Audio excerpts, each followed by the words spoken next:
Hey, buddy.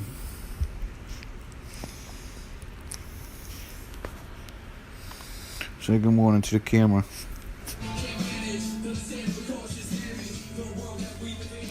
Alright, as you guys know, for this protocol, what we're going to be doing is low-dosing Metaform. I'm going to try low-dosing Metaform for epic gains, I think is what I should name this video.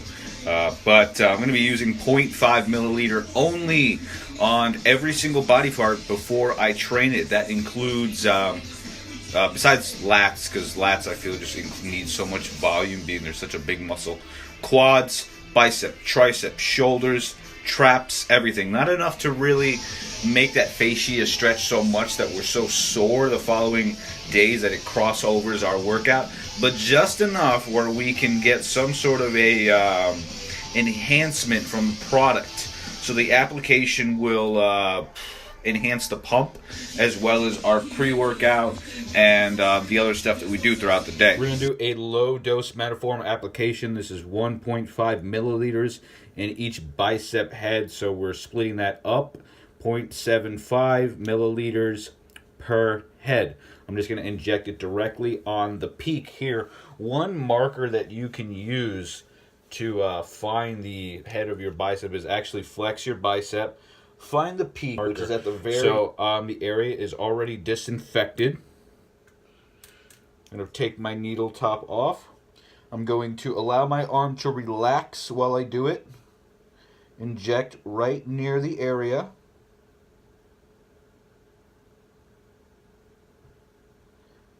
Pin nice and slow. I actually have 1.5 inch needles, so I actually have to go a bit deeper than you guys who have 1 inch.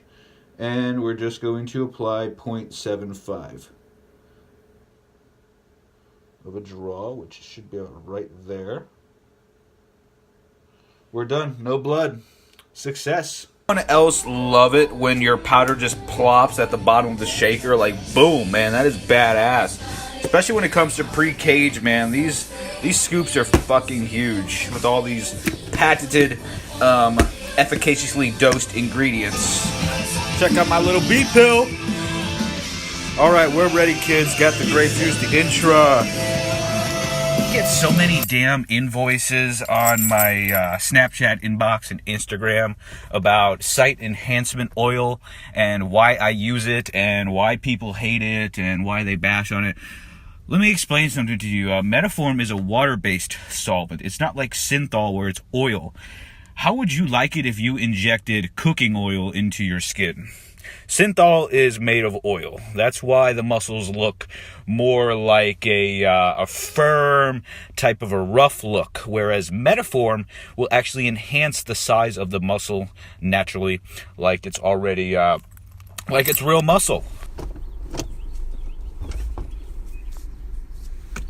A beautiful freaking day it is today. Oh my god. Birds are chirping, sky's blue. Days like this just make me happy. So, anyway, I am here at New York Sports Club about to smash quads and calves. So, we got 5 sets of back squat, 5 sets of leg press, 5 sets of sled pushes, 5 sets of front lunges, and 5 sets of hack squats. All basic compound high volume movements. Yay me. Let's see if I can walk after this workout. Tell me I need luck. I am luck, bitch. These stairs really suck after leg day.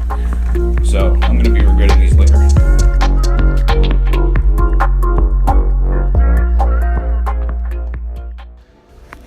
All right, amigos, good morning. To start this quad and calf workout as well as functional training that will be added, we're starting with a conventional barbell squat, very basic compound movement. I warmed up with 135 pounds.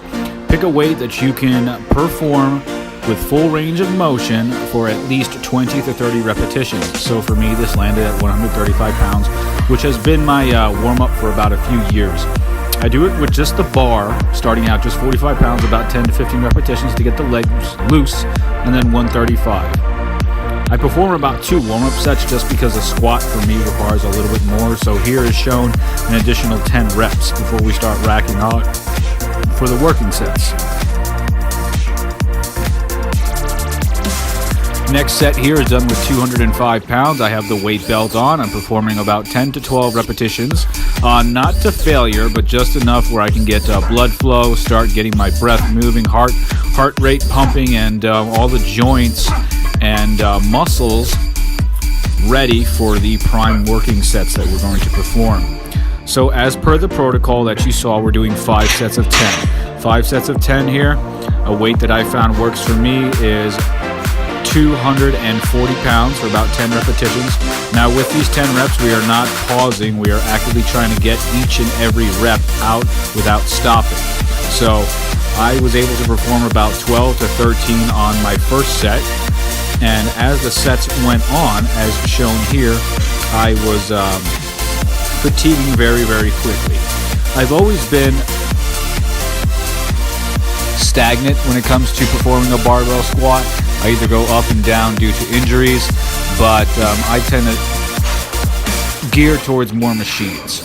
So after this set was complete, we had then stripped back down to 225 pounds that will be shown here shortly.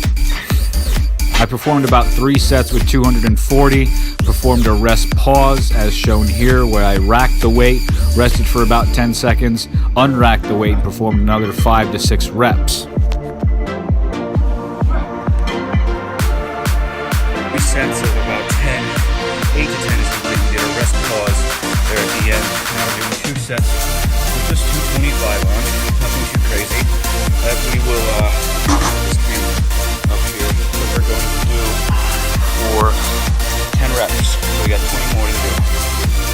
After completing 4 sets with 245 pounds, I then stripped down to 225. The weight started getting too heavy and I performed about 10 to 12 repetitions non-stop, just bouncing the bar and squatting back up. Once I reached failure and was unable to perform anymore, I knocked out an extra 3 and 4 while pausing at the top contraction point here. Once that was complete, take a rest of about 2 to 3 minutes as we're about to perform a drop set. The same weight that we used for our warm-up set will be the same weight we perform for this drop set. So here I have 135 pounds performed for 27 repetitions straight. Ensure that throughout this exercise you're actively breathing, inhaling, and exhaling. Exhale on the contraction method of the rep or contraction portion, so that would be going up, inhale on the way down. As you can see, I'm not breaking 90 here. I'm not going ass to grass or bringing my glutes to my heels. I'm merely just bouncing and making 90 degrees with my knees due to the amount of reps that I was going to perform.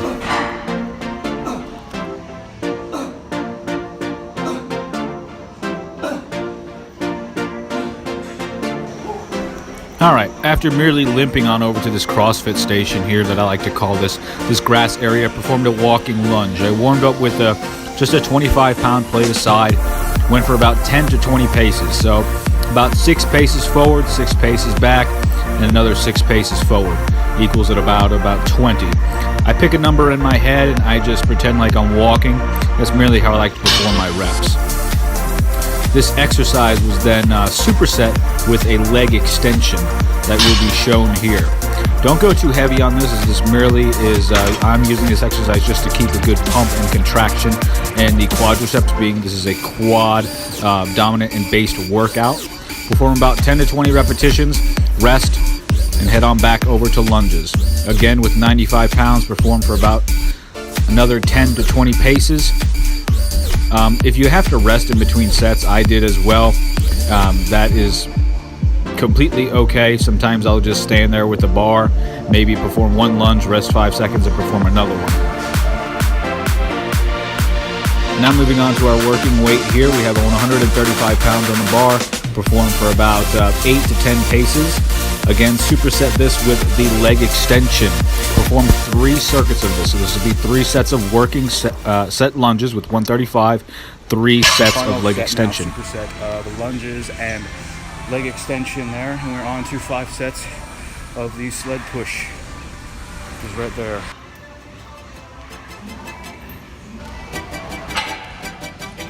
On to our final working set here, 135 pounds on the bar, another 6 to 8 paces. I did reach failure a lot sooner than expected. I did lose balance while performing 1 lunge here as shown at the very end, and I merely just had to unrack the weight and accept failure. So next time I just got to be careful as far as my posture when performing a lunge. This is a very, very basic exercise, but yet it's very hard to perform. Moving on next to a leg press. We're not going too heavy here, guys. As you can see, there's only 3 plates aside. I perform for about 20 repetitions. The range of motion here is kind of limited due to the posture and the seating of this machine, so I really can't go all the way down. But being our quads are already smashed with the amount of volume that we have, this is a very acceptable exercise just to keep the pump going and the muscles stretched and contracted. So here we have our working set of about 5 plates performed for 6 to 8 repetitions. Reduce 1 plate aside and perform another 6 to 8 repetitions. I decided to perform a rest pause and perform another 6 to 8 repetitions, but that's completely an option up to you, depending on your level of fatigue and overall fitness. Once that set was complete, I rested about a minute after racking the weights, taking off 1 plate aside, and performed another set with 4 plates aside for about 10 to 20 repetitions. I did have to use the rest pause in between a few of the reps due to the fatigue and the burn, the lactic acid that I had already built up in the quads. And due to my previous knee injuries, I did have to keep caving in my legs sort of in a symmetrical way so it didn't cross over with my hips alignment.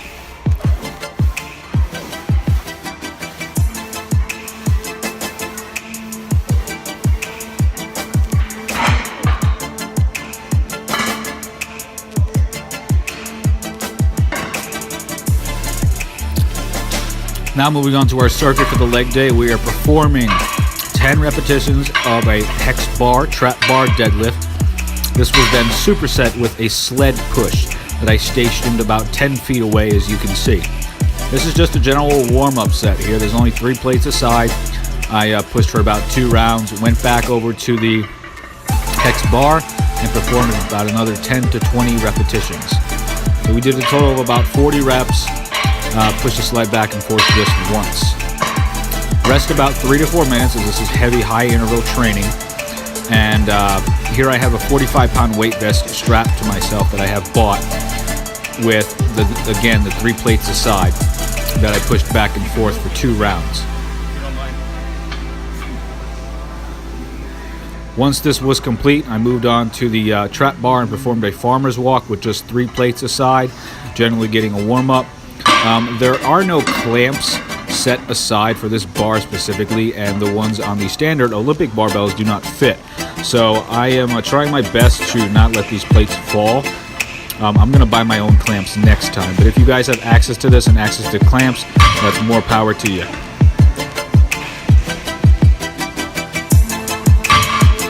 Walk back and forth for 2 rounds, drop the weight. Then I had rested for another 3 to 4 minutes and performed my final set with 4 plates aside, walked for just 1 round, picked it up, rested about 2 minutes, and walked another round back. The plates did start to fall apart. Next exercise I'm performing is basically a compound movement, a barbell curl. Here I have 135 pounds strapped on the bar. I am using a little bit of swinging motion and performing this kind of like a cheat curl, but this is pretty heavy, and due to my wrist injuries, I can't go too heavy on barbell curls. So perform about 6 to 8 cheat reps for about 3 sets. Once that is complete, perform some sort of a wrist rotation to warm up the extensors and perform hammer curls. Here I have 2 70-pound dumbbells. I am using a little bit of swinging motion to get this weight up, being it is pretty heavy. Once that was complete, this is our final exercise for the day. I went back, rested up, shot some Humalog and some more GH, and on my way to recovery for the next workout.